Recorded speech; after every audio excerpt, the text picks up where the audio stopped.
Que a graça e a paz da parte de Deus, nosso Pai, e da parte do Senhor Jesus Cristo seja com todos os irmãos, com todos aqueles que aguardam a vinda do Senhor. Hoje, em nosso vídeo, eu gostaria de falar sobre Israel e a paz, né? A paz tão procurada, tão buscada, tão imposta, mas que nunca vemos na realidade. Já falei em vídeos passados sobre a relação entre a nação de Israel e a igreja, mas eu creio que é importante também fazer um resumo breve da história moderna de Israel. Quando, meus amados, os primeiros pioneiros judeus, né, estou me referindo a Israel, judeus voltaram para Israel bem no início do século XX, veja que nós estamos no século XXI. Desde o início do século XX, eles se depararam com obstáculos aparentemente intransponíveis. A terra estava, como eu posso dizer, estava desertificada, ou seja, era um deserto e, portanto, improdutiva para a agricultura, totalmente improdutiva. E apesar das chances remotas de sucesso, de conseguirem algo realmente palpável, os judeus voltaram a ser uma nação em 1948, se não me engano, se não me falha a memória, no dia 13 de maio de 1948. Eles também foram vitoriosos ao se defenderem dos ataques incessantes da maioria árabe durante conflitos militares.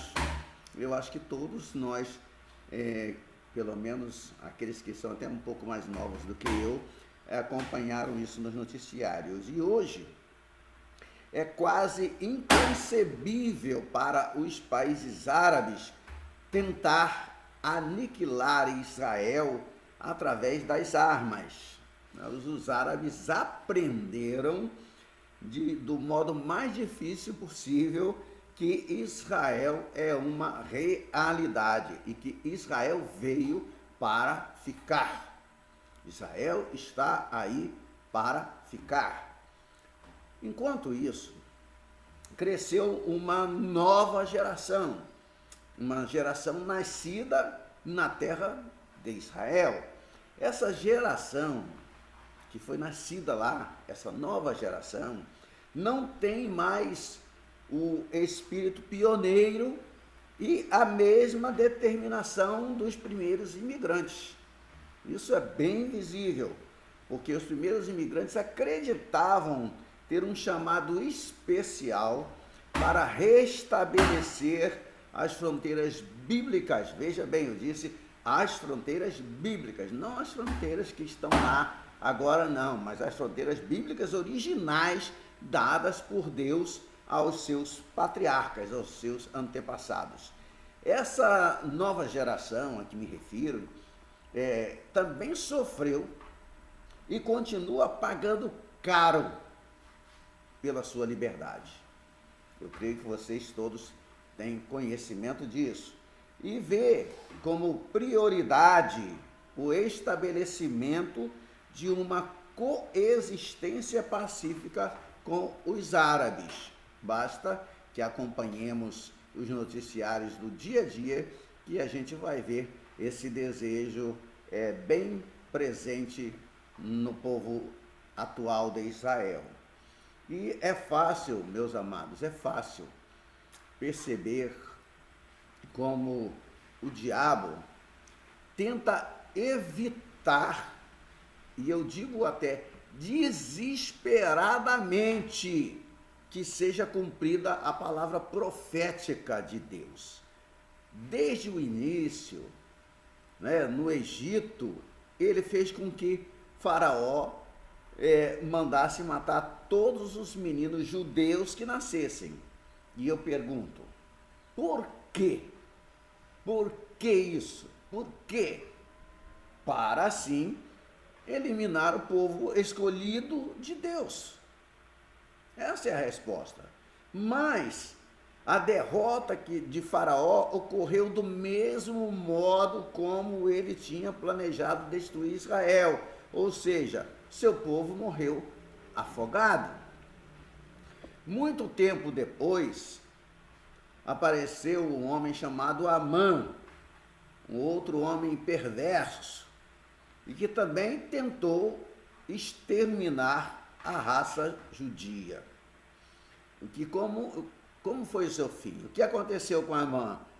Ele preparou uma forca para Mardoqueu ou Mordecai, dependendo da versão que você utilizar, o judeu, e ele mesmo foi enforcado naquela forca. A forca que ele havia preparado para Mordecai serviu para que ele fosse enforcado. E na história recente, Adolf Hitler, um homem, eu acredito que você vai concordar comigo, diabólico, veio a ser governante da Alemanha e exterminou mais de 6 milhões de judeus. Torno a perguntar, por quê? Por quê? Porque, irmãos, sem judeus não haveria Israel. Se não houvesse Israel, o Messias, isso é conclusivo, não poderia voltar. E, consequentemente, Satanás estabeleceria o seu próprio reino milenar de paz. O cadáver de Hitler foi queimado, da mesma forma que os judeus eram assassinados ou foram assassinados em Auschwitz, em Dachau, em Treblinka e muitos outros campos de concentração, né, construídos pelos nazistas. Hitler igualmente falhou em sua tentativa de exterminar o povo judeu. Lembra da promessa que está lá em Ezequiel 37?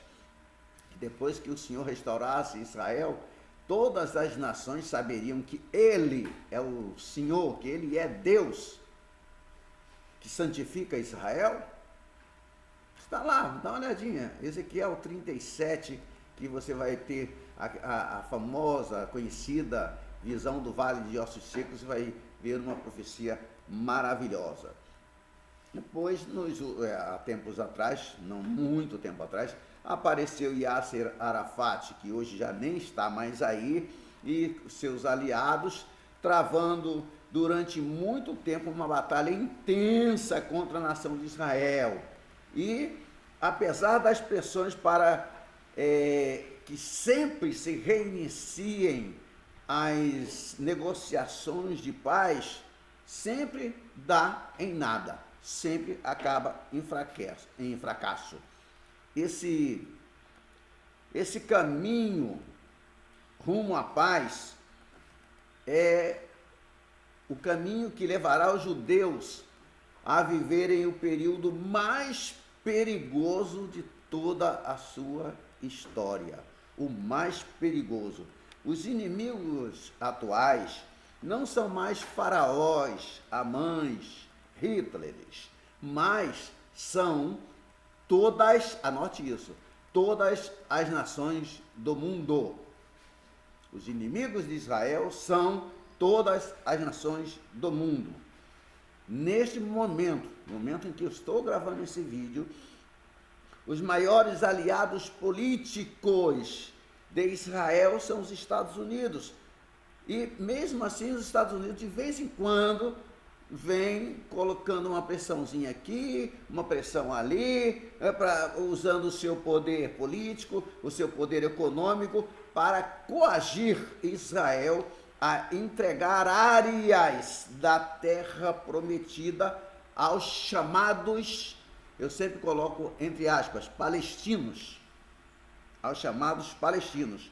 A recomendação oficial dos Estados Unidos foi que Israel deveria manter o controle de segurança apenas de porções da Judéia e Samaria.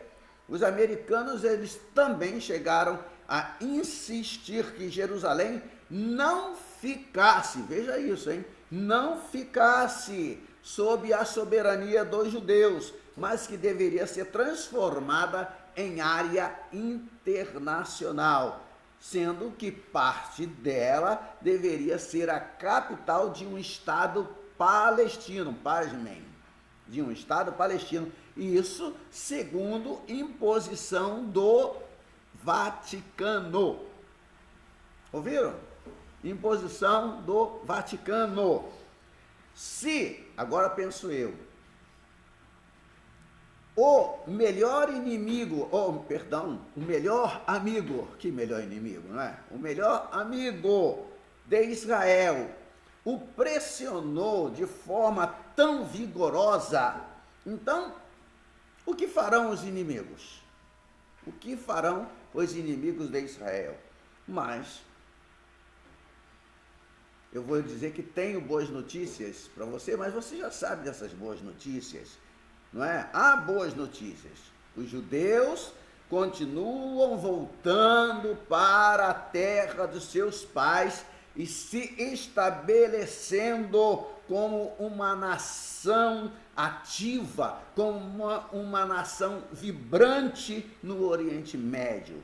E a gente vê nisso o cumprimento da profecia de Zacarias, onde nós podemos ler no capítulo 12, verso 10, o seguinte: e sobre a casa de Davi, pode ler aí comigo, Zacarias 12, 10, e sobre a casa de Davi, e sobre os habitantes de Jerusalém, derramarei o espírito da graça e de súplicas.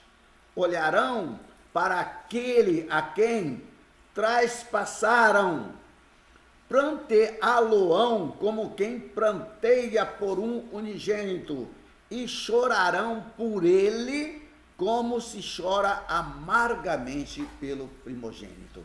Aí, profecia de Zacarias. Irmãos, agora é conclusivo.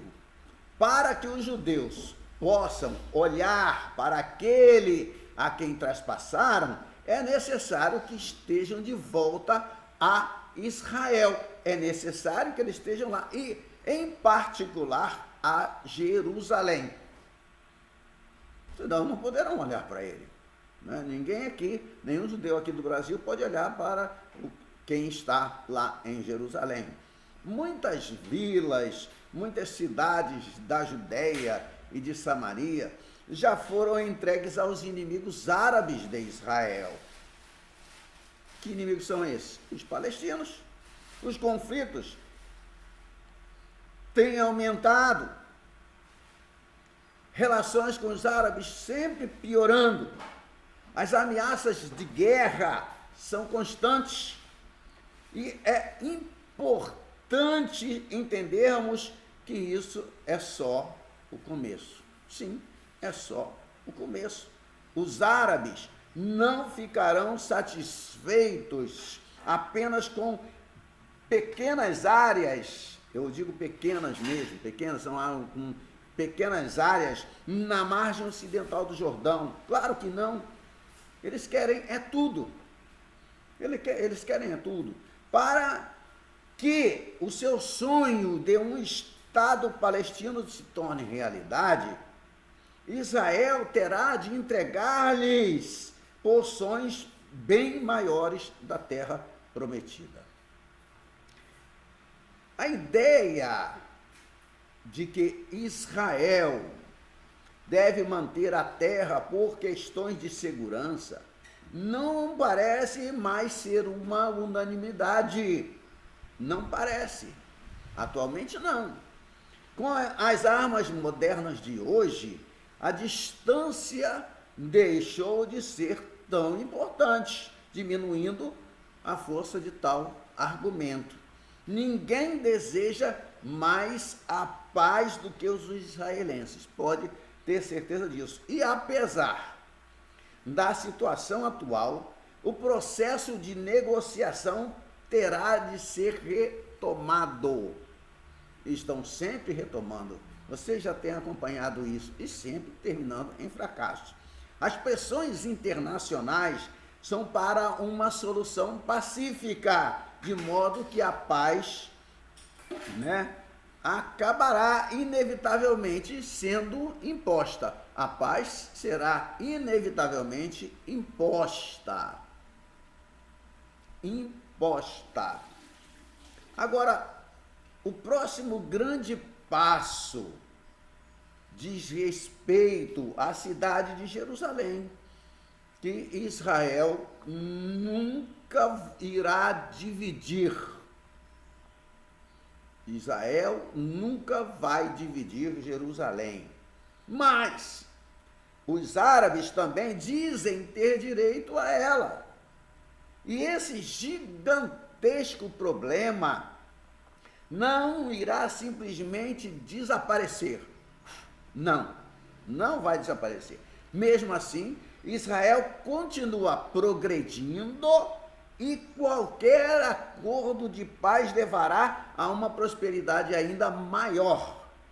Esse processo prosseguirá, pode ter certeza disso. E, de acordo com o nosso entendimento da palavra profética, Jerusalém será incluída nas negociações. Jerusalém jamais ficará fora quando eles se assentarem para negociar a tão esperada paz.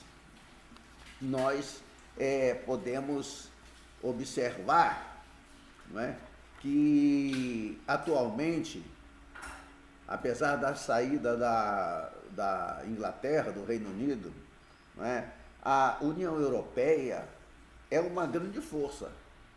Israel buscou, creio que ainda continue buscando, desesperadamente tornar-se membro dela. Mas essa união política, econômica, militar e religiosa, que é uma ampliação do Tratado de Roma assinado em 1957 pela Itália, França, Alemanha, Bélgica, Luxemburgo e Holanda. Um tratado que prometia unidade e prosperidade com paz. Com paz. Na Europa Ocidental, as fronteiras praticamente não existem mais. As pessoas vivem em paz e têm prosperidade, sim. As fronteiras europeias, irmãos, foram gradualmente desmanteladas em virtude da paz vigente. E é exatamente isso que Israel precisa. Só que nós estamos vendo o que está acontecendo agora na Europa. Os atos de terrorismo, as coisas que estão acontecendo, estão demonstrando que esta paz não é uma verdadeira paz, não é mesmo? Os europeus estão aflitos. Os europeus têm hora que entram em verdadeiro desespero. Mas, para que Israel, voltando aqui a Israel agora, pudesse vir a ser aceito como membro da União Europeia, necessariamente os conflitos no país deveriam ter acabado. E, se isso ocorresse, Israel iria, enfim, sentir-se seguro. Através dos processos de paz aos quais eu já me referi antes, a nação israelita começa a se integrar às nações do mundo. As nações do mundo. Veja, ele não se volta, a nação israelita não se volta para Deus. Me faz lembrar o tempo de Samuel, quando Israel foi pedir um rei. Não queria ser governado por Deus. E eu digo com toda certeza que Israel continua ainda na incredulidade. E nesse momento, nesse instante em que eu estou falando contigo, o único obstáculo que resta é a presença da igreja de Jesus Cristo no mundo. Igreja a qual o Senhor chamou de luz do mundo. Luz do mundo. Mateus 5,14. Vós sois a luz do mundo. Enquanto a igreja estiver presente na terra, o poder sinistro que está operando com falsos sinais e maravilhas, sucesso, prosperidade, paz, não poderá tomar conta do mundo em sua totalidade. Prestou atenção no que eu disse? Não tem jeito, não será. Apesar de eu já ter falado sobre 2 aos Tessalonicenses capítulo 2, que trata dos eventos relacionados ao, entre aspas aí, dia do Senhor, fecha aspas, e de nossa, abre aspas, união com ele, fecha aspas, creio que seria importante voltarmos a esse assunto nesse instante que eu falo com vocês, viu? Pois trata-se de uma passagem decisiva, uma passagem importantíssima para discernir os falsos sinais e maravilhas de nossos dias. A igreja, sim, a igreja, que é a evidência da verdade de Deus, continua na terra e as trevas não podem sobrepor-se a ela, pois a luz é sempre mais forte do que as trevas. Você sabe disso. Não preciso falar mais nada. Preciso? De jeito nenhum, não é verdade? Quando o apóstolo Paulo falou sobre a revelação do anticristo e a relacionou à vinda do Senhor no arrebatamento, ele disse, Paulo, irmãos, no que diz respeito à vinda de nosso Senhor Jesus Cristo e a nossa reunião com ele, nós vos exortamos a que não vos demovais da vossa mente. Aí ele diz, com facilidade, nem vos perturbeis, quer por espírito, quer por palavra, quer por epístola, como se procedesse de nós, supondo, olha o que Paulo diz, supondo tenha chegado o dia do Senhor, né? Aí ele fala sobre isso aí, em 2 Tessalonicenses 2, versículos 1 e 2. Agora, ou, como diz a edição em português, né, a edição revista e corrigida, o dia de Cristo, ao invés de o dia do Senhor. Nessa passagem, Paulo está fazendo uma distinção entre dois eventos. Primeiro evento, nossa reunião com ele através do arrebatamento. E segundo evento, a volta do Senhor, quando seus pés estarão literalmente no Monte das Oliveiras. Aparentemente, amados do Senhor, durante a época de Paulo, alguém estava ensinando à igreja que o dia de Cristo, ou seja, sua volta sobre o Monte das Oliveiras em Israel, estava próxima.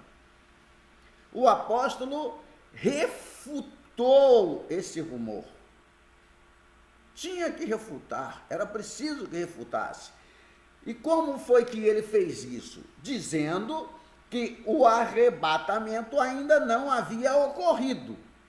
E uma vez que o arrebatamento ainda não havia ocorrido, o dia de Cristo, que é posterior ao arrebatamento, ainda não poderia acontecer.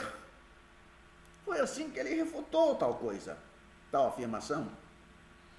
A seguir, o apóstolo explicou as condições para que fosse revelado o homem da iniquidade, o filho da perdição, o anticristo. E a Bíblia, sempre a Bíblia, a palavra de Deus, não nos deixa na incerteza. A Bíblia mostra o real motivo pelo qual o dia de Cristo ainda não pode, e não podia, não pode ainda acontecer. Porque em 2, se você quiser, acompanha aí. Em 2 aos Tessalonicenses 2, versos 6 e 7, a gente lê o seguinte, você pode ler aí comigo agora. 2 aos Tessalonicenses, capítulo 2, versículos 6 e 7. Ele diz o seguinte: e agora, sabeis o que o detém, para que ele seja revelado somente em ocasião própria. Com efeito, o mistério da iniquidade já opera e aguarda somente que seja afastado aquele que agora o detém. Somente depois que a luz, ou seja, a igreja de Jesus Cristo, for afastada, a iniquidade terá o caminho livre. Enquanto a igreja estiver aqui, a iniquidade não terá o caminho livre. Enquanto a luz estiver presente, as trevas não reinarão. Com certeza não. Satanás, o Deus com letra minúscula, o Deus deste mundo, também é conhecido como o príncipe das trevas. E apenas em meio às trevas é que ele poderá fazer o que bem entender. Apenas em meio às trevas. A luz que continua existindo, eu disse continua existindo na igreja, terá desaparecido após o arrebatamento. Então sim, ele encontrará lugar. Por esse motivo é que acontecerá o dia de Cristo. Ou seja, ele, Cristo Jesus, nosso Senhor, o Rei dos Reis, descerá sobre o Monte das Oliveiras para resgatar Israel e dará fim ao governo global enganador e dará fim também ao próprio anticristo, para que ele venha no dia de Cristo. No dia de Cristo, seus santos, vamos completar a frase? Vamos dizer direitinho? Para que ele venha no dia de Cristo, seus santos deverão estar com ele, porque ele não volta sozinho. No dia de Cristo ele vem acompanhado de seus santos. Dê uma olhadinha em Judas, versículo 14, quando diz assim: eis que veio o Senhor entre as suas santas miríades. Ou então, se a gente for procurar na versão em português, a revista corrigida, estará escrito assim: eis que ele vem com milhares de seus santos. Paulo, o apóstolo, descreveu a atividade do anticristo em termos bastante precisos.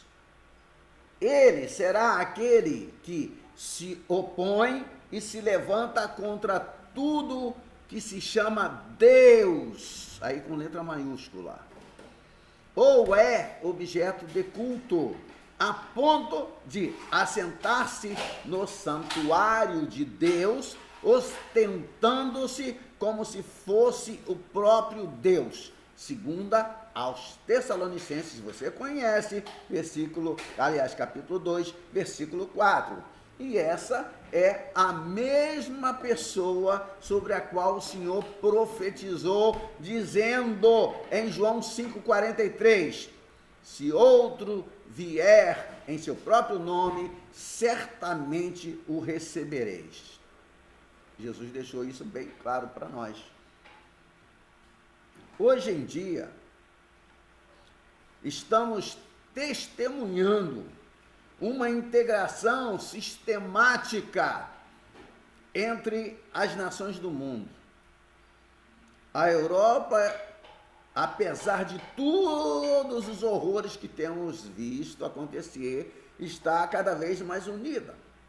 Os Estados Unidos e o Canadá, que formam uma grande potência, estão se tornando menos poderosos e terão de unir-se mais e mais com o continente europeu. Você pode ter certeza que isso vai acontecer gradualmente e cada vez com maior intensidade. Agora, olhando para o Oriente, vemos que a Ásia surge, ou na Ásia, surge um poderoso bloco econômico, e na África a única esperança é uma futura união. Agora, também na América do Sul, cedo ou tarde, essa união acontecerá. É isso que se está esperando nos dias de hoje. Se fala muito sobre uma nova ordem mundial que vai unir o mundo todo. Agora, depois de apoiar os judeus em seus esforços para a reconstrução do templo e lhes dá permissão para voltarem a sacrificar animais. Quem pensa nisso? Você pensa? Eu não penso. Voltar a sacrificar animais? Sim, o anticristo vai permitir isso. E se apresentará como o Messias que havia de vir. E Israel será enganado por ele. Mas o falso Messias sofrerá pressões do mundo. E eu digo especialmente daqueles grupos que lutam pela proteção dos animais. Então, dentro de Daniel 9:27, fará cessar o sacrifício e a oferta de manjares. Existem, amados, muitas justificativas para proteger os animais. Razão essa que nos faz entender o porquê esses grupos estão se fortalecendo cada vez mais. Hoje é capaz de você pegar mais tempo de cadeia por matar um tigre, uma onça, do que por matar um ser humano. Você já sabe disso, não é? Você já sabe disso. Todos os dias nós ouvimos falar das atividades desse tipo de organização e dos seus objetivos. Nós vemos aí na televisão quanta gente que corre para salvar uma baleia que encalhou. É muita gente, mas ninguém corre para salvar um idoso, uma idosa que está à míngua, está morrendo na porta de um hospital cheio de médicos. A vida dos animais vale mais aos olhos desses grupos. Não é? Eu me lembro que há uns 20 anos atrás, mais ou menos isso aí, nos Estados Unidos, um desses grupos estava lutando para que os animais recebessem o mesmo tratamento dos seres humanos. Eles argumentavam que, do mesmo modo como os pais têm responsabilidades para com os seus filhos, que não podem ser negligenciados, é claro, os proprietários de animais também devem protegê-los, devem alimentá-los e cuidar do bem-estar deles. É verdade isso. Eu me lembro quando estava na cidade de Boynton Beach, na Flórida, e eu estava num condomínio onde tinha um grande, eu diria assim, um açude enorme, eu conheço como açude aquilo, não sei como você conhece. E ali eu estava caminhando e havia muitos sapos na beira e disseram para mim logo, ó, cuidado, não chuta um sapo desse aí não. Se você chutar um sapo desse, você vai arrumar problema. O cuidado, né? Muito interessante mesmo com os animais. Eu não sou contra, não acho que ninguém deva maltratar animais, de jeito nenhum. Não é isso que eu estou querendo dizer, mas mostrar para vocês que eles estão dando mais importância à vida dos animais do que do próprio ser humano. Quando nós ouvimos falar a palavra anticristo, normalmente cometemos o erro de pensar em tudo aquilo que se levanta contra o nome de Jesus Cristo. Mas, na verdade, o termo anticristo indica que ele estará no lugar de Cristo e será um imitador do verdadeiro Cristo.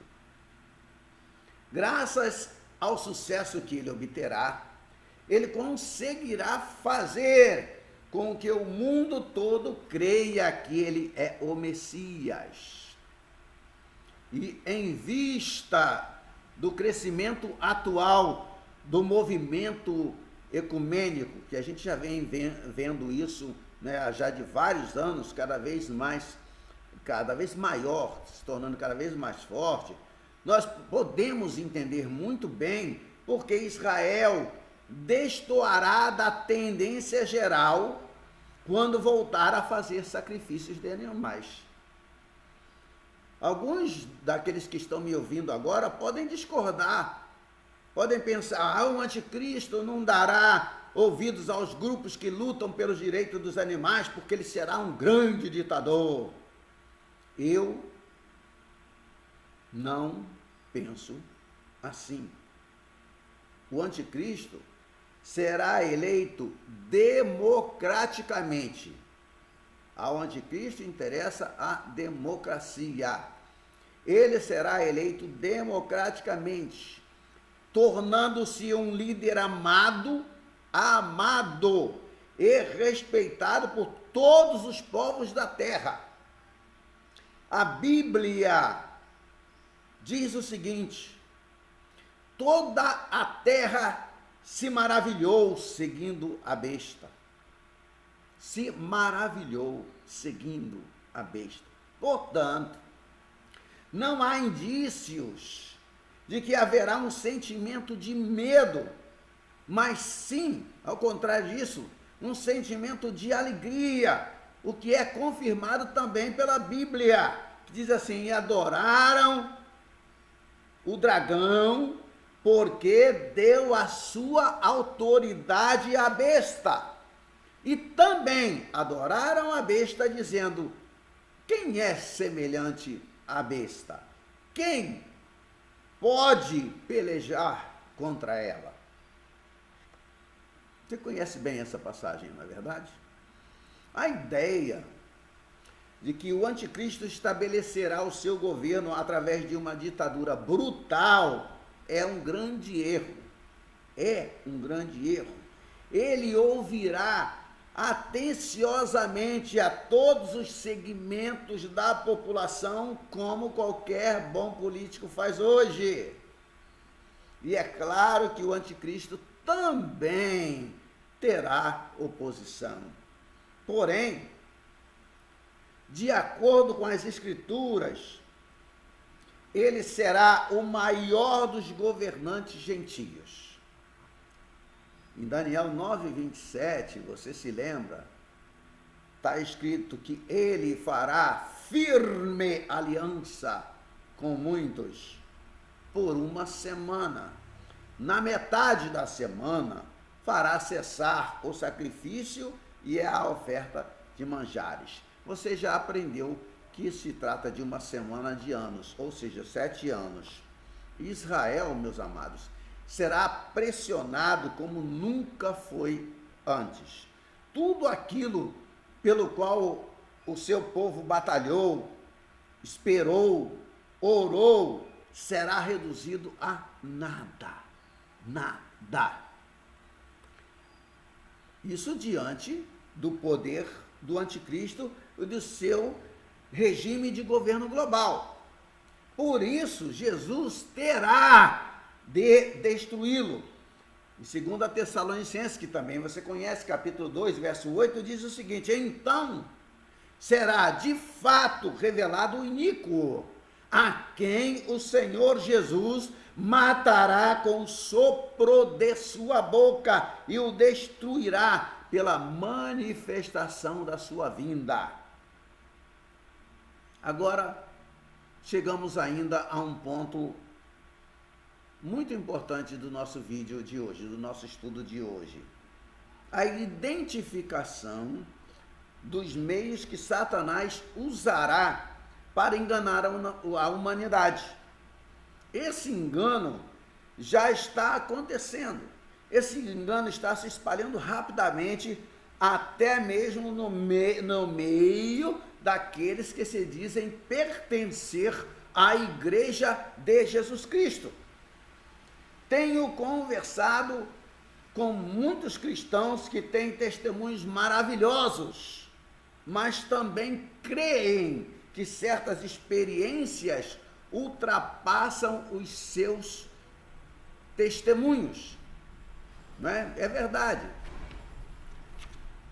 Falando com eles sobre o que a Bíblia diz a respeito, cheguei ao ponto de mostrar-lhes que essas experiências milagrosas são insignificantes ou até mesmo questionáveis. Mesmo assim, mesmo mostrando na palavra de Deus, essas pessoas continuaram a relatar as suas histórias, apesar de não terem nenhum respaldo bíblico para tanto. E uma delas chegou, inclusive, a me dizer: não posso negar a minha experiência. Agora, digo o seguinte: mesmo que não tenha negado a sua própria experiência, certamente ela negou a sua fé nas Escrituras Sagradas. E a Bíblia ensina, em 2 aos Coríntios, capítulo 4, verso 18, o seguinte: não atentando nós nas coisas que se veem, mas nas que não se veem, porque as coisas que se veem são temporais, e as que não se veem, ou se não veem, são eternas. São eternas. Confiança em milagres e experiências é exatamente o que Satanás quer. É exatamente o que ele deseja. Ele próprio realiza grandes milagres, mas a Bíblia vem desmascará-lo. A Bíblia revela o seguinte: ora, o aparecimento do iníquo é segundo a eficácia de Satanás, com todo o poder e sinais e prodígios da mentira. Uma passagem que você também conhece, 2 aos Tessalonicenses, capítulo 2, versículo 9. Agora, tendo isso em vista, amado de Deus, por favor, examine-se a si mesmo. Pergunte-se em que está baseada a sua fé: nos milagres, em curas, em línguas, em experiências, ou no Senhor invisível que se revela através de sua palavra? Por favor, não pense que isso não precisa ser levado a sério, pois fará diferença por toda a eternidade. Fará diferença por toda a eternidade. Ouviu? Haverá um templo, os sacrifícios voltarão, mas uma autoridade fará com que eles cessem novamente. O mundo não somente honrará, louvará e até mesmo adorará o anticristo, mas ele próprio também se exaltará. Daniel 8, versículo 11, diz o seguinte: sim, engrandecerá até ao príncipe do exército. Dele tirou o sacrifício diário e o lugar do seu santuário foi deitado abaixo. Durante essa autoexaltação, Israel se dará conta de que esse homem não é o Messias prometido, mas sim um impostor. O grande erro tem se infiltrado nas igrejas. O erro do qual estou falando é a inabilidade de distinguirmos, de fazermos diferença entre Israel e a igreja. Israel é o povo de Deus na terra, enquanto que a igreja é o povo celestial de Deus. Tem que se fazer essa diferença para que a nossa interpretação seja correta.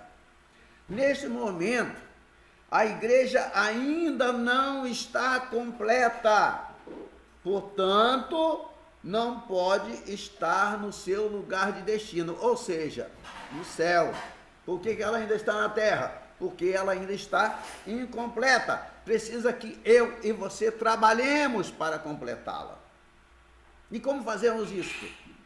Sendo instrumentos de Deus para ganhar almas, para completar o número da igreja, o número daqueles que habitarão no céu. Nós precisamos fazer isto, nós precisamos ganhar almas, nós precisamos nos colocar nas mãos do Espírito de Deus.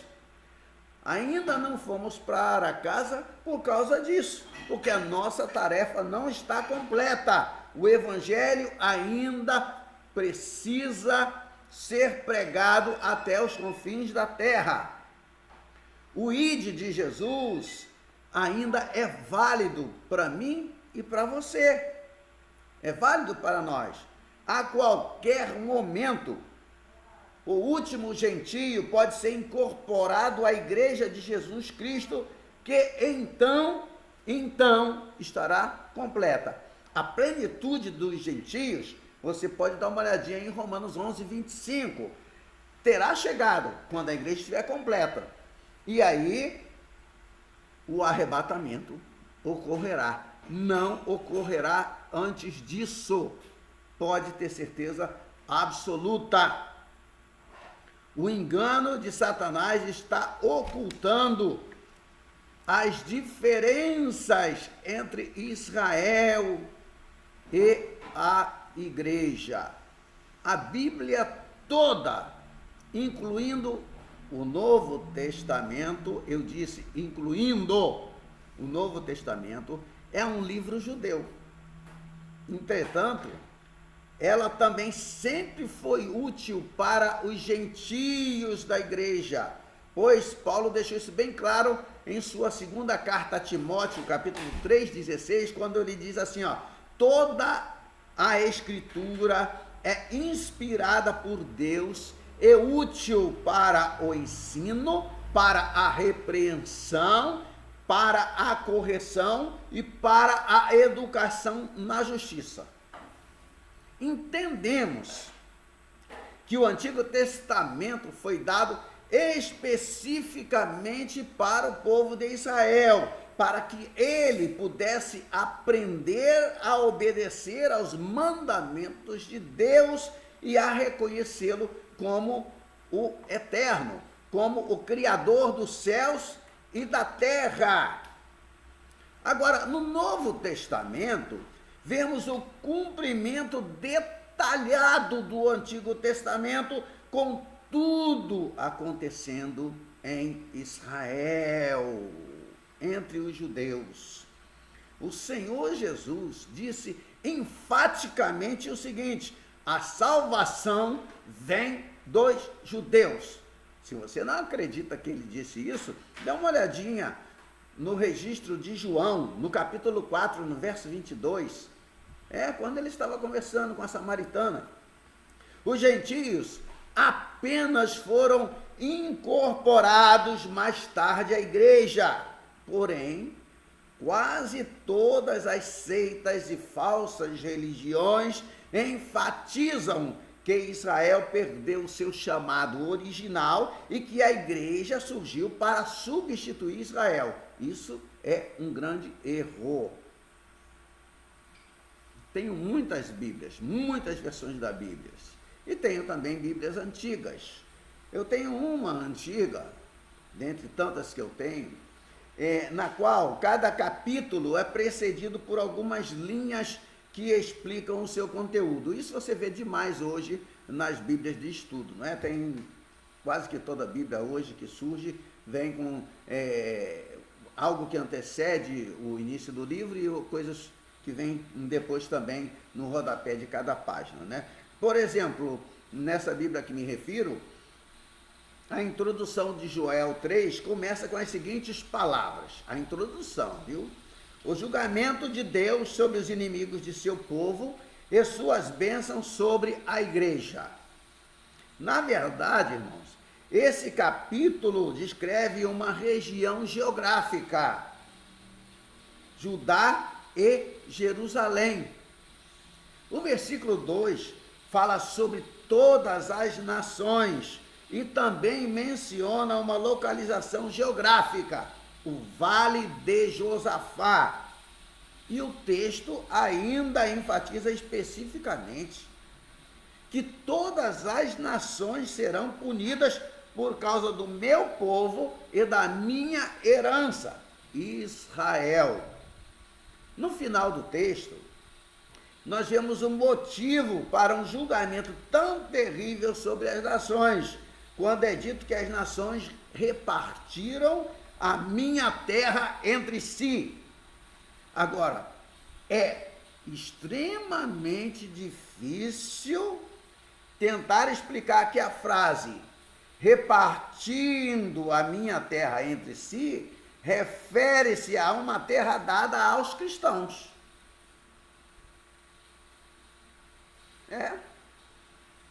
Ainda que os cristãos possam ser proprietários de áreas de terra, não existe na Bíblia a promessa de uma nação específica para os cristãos. Qualquer tentativa de criar tal identidade está fadada ao fracasso. Por quê? Porque, na verdade, isso não é bíblico. Não existe tal promessa. O final de Joel 3 diz: Judá,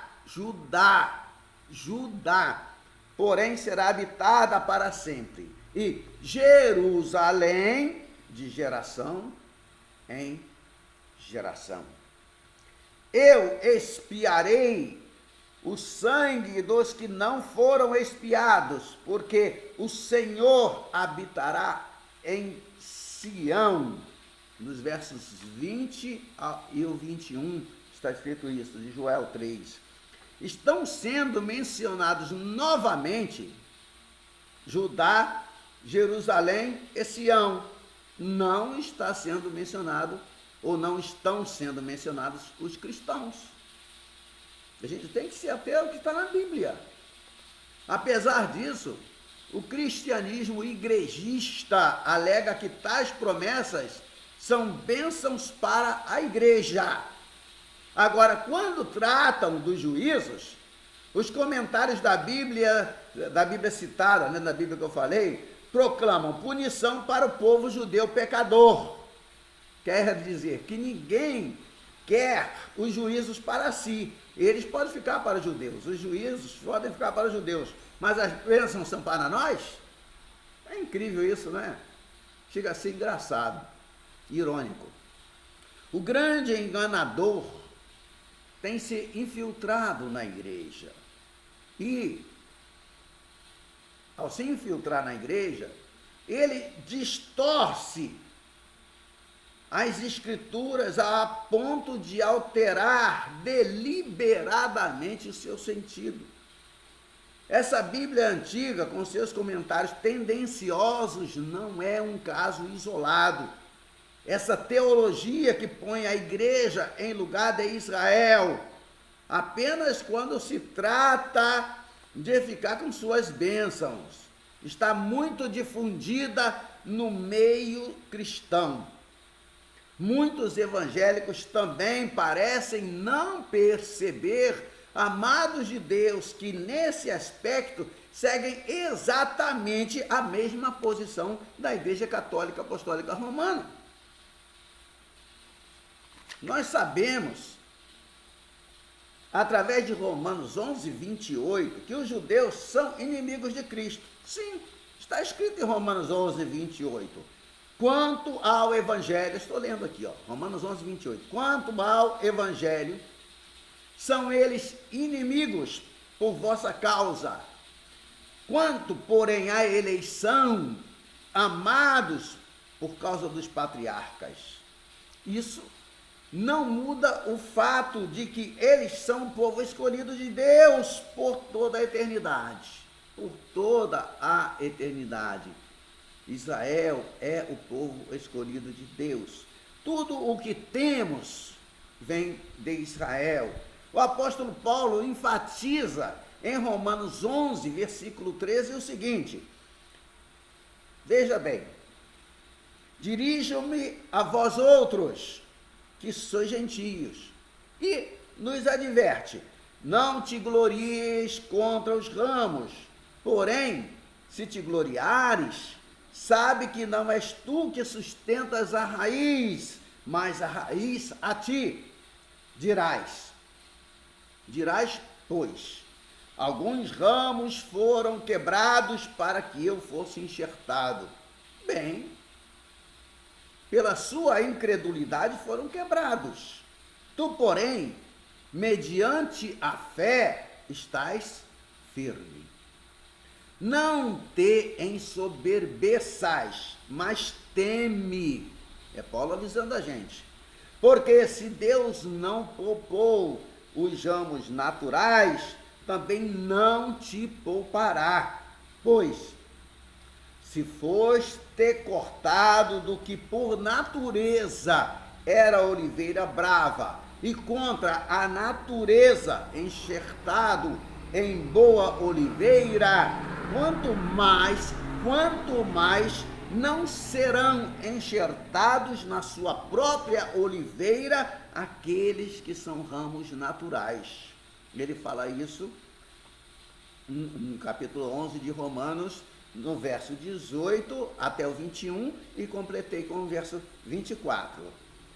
Agora, para a gente já começar a concluir o nosso vídeo de hoje, eu quero dizer que mesmo que no início a igreja fosse formada só de judeus, Tiago enfatiza que os gentios agora se tornaram os primeiros na edificação da igreja. Ele confirma isso citando a palavra profética. É só você dar uma olhadinha, eu não vou ler aqui porque é grande, mas você faça essa leitura, por gentileza. Atos, capítulo 15, do versículo 13 ao 29, quando nós temos lá o concílio de Jerusalém. Atos 15, do versículos 13 até o 29. Nós entendemos que a igreja não representa o fim de Israel, mas sim uma intervenção de Deus no plano eterno da salvação para estabelecer o seu reino na terra através do seu povo. Agora, qual foi o resultado da análise que o apóstolo Paulo fez dos gentios? Qual foi o resultado? Ele deu as seguintes instruções. Atos 15, versos 19 e 20. Pelo que, julgo eu falei apóstolo Paulo, mas não foi o apóstolo Paulo não, eu estava me referindo a Tiago, não é? Na verdade, Atos 15, é Tiago falando. Pelo que, julgo eu, Não devemos perturbar aqueles que dentre os gentios se convertem a Deus, mas escrever-lhes que se abstenham das contaminações dos ídolos, bem como das relações sexuais ilícitas, da carne de animais sufocados e do sangue. Tiago fala isso na conclusão do concílio em Jerusalém, de Atos 15, 13 a 29, que eu já citei agora há pouco.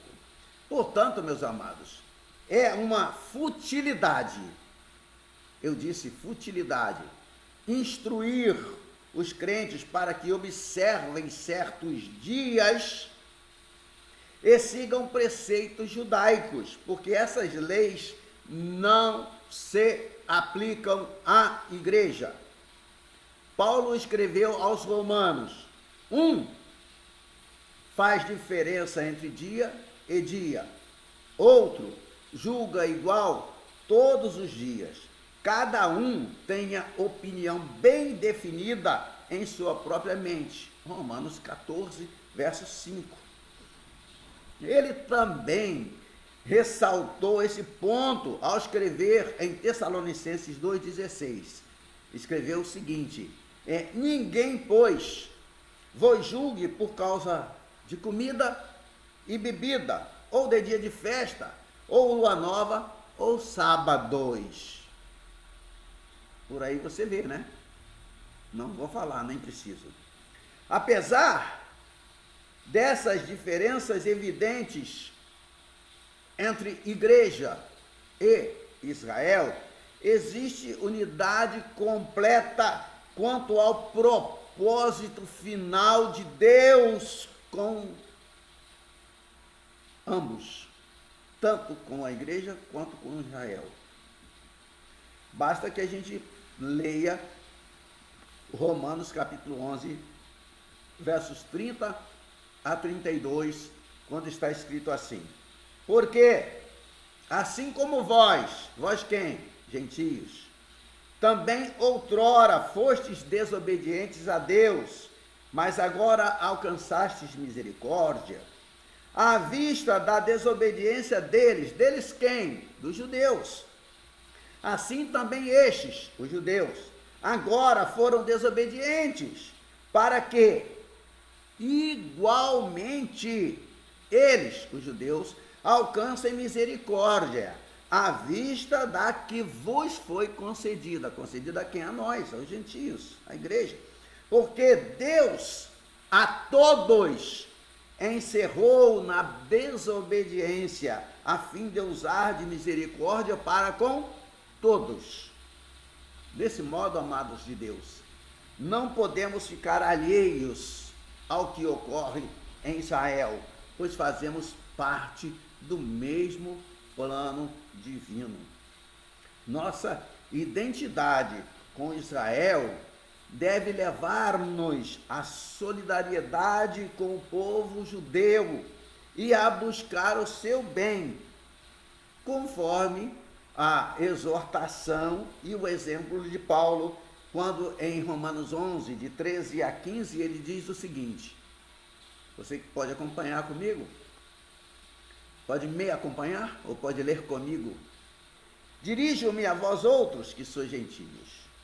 Visto, pois, que eu sou apóstolo dos gentios, glorifico o meu ministério, para ver se, de algum modo, posso incitar à emulação os do meu povo e salvar alguns deles. Porque, se o fato de terem sido eles rejeitados trouxe reconciliação ao mundo, que será o seu restabelecimento, senão vida dentre os mortos? Paulo pergunta bonito, não é verdade? Não é verdade?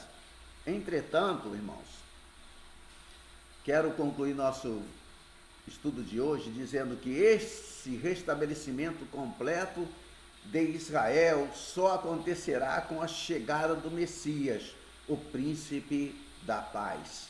Por isso, vamos trabalhar, vamos fazer a obra de Deus, vamos tentar, se possível, apressar a sua volta, ganhando almas para que seja alcançado logo a plenitude dos gentios, e orar pela verdadeira paz, conforme diz o Salmo 122, do verso 6 ao 9, com o qual eu concluo nosso vídeo de hoje. Orai pela paz de Jerusalém. Sejam prósperos os que te amam. Reine paz dentre os teus muros e prosperidade nos teus palácios. Por amor dos meus irmãos e amigos, eu peço, haja paz em ti. Por amor da casa do Senhor nosso Deus, buscarei o teu bem. Que Deus abençoe a todos os irmãos. Compartilhe esse vídeo. Vamos ajudar ou procurar ajudar aqueles que se acham no engano ou sendo enganados por falsos ensinamentos, por falsos profetas, por falsos apóstolos. Que Deus vos abençoe a todos, em nome de Jesus. Amém?